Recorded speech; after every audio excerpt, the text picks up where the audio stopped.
So thank you for that.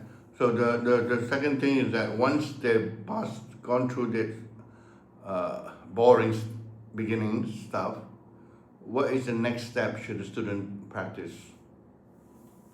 Yeah, absolutely. So once they've got that initial foundation down and they've kind of worked through the slow and steady part of Sunim Tao, the next step is usually to introduce them to Chum Kyu. So Chum Kyu is the second form, and that's where they start to learn about moving their stance, footwork, and really coordinating their hands and their body together.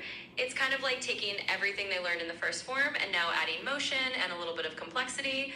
And of course, from there, they can start doing more two-person drills like jisao or sticky hems. So it's like they're stepping into the next level where they can actually apply what they've learned in a more dynamic way. So in this level, should I introduce a little bit of free sparring? Yeah, that's a great thought. Once they've got that second form under their belt and they're starting to get comfortable with things like chisao, you can definitely introduce a little bit of free sparring. Just keep it light and controlled at first so they can build confidence. It's a really good way for them to start applying what they've learned in a more fluid and adaptive way. And it definitely keeps them engaged and makes them feel like they're progressing. I see. But I find it inspiring. A lot of students tends to want to beat the hell of one another just to prove that, or maybe it's ego, man or woman, doesn't matter.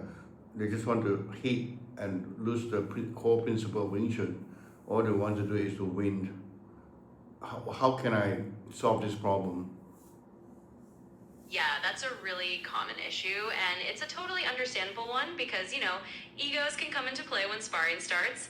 I think the key is to set a really clear culture from the beginning that sparring isn't about beating each other up or winning. It's really about learning and helping each other improve. So you can frame it as cooperative sparring rather than competitive sparring, at least at first, and you can encourage them to give each other feedback and focus on the idea that you're both there to get better together. So it's kind of a mindset shift, and if you reinforce that from the start, it really helps keep the ego in check.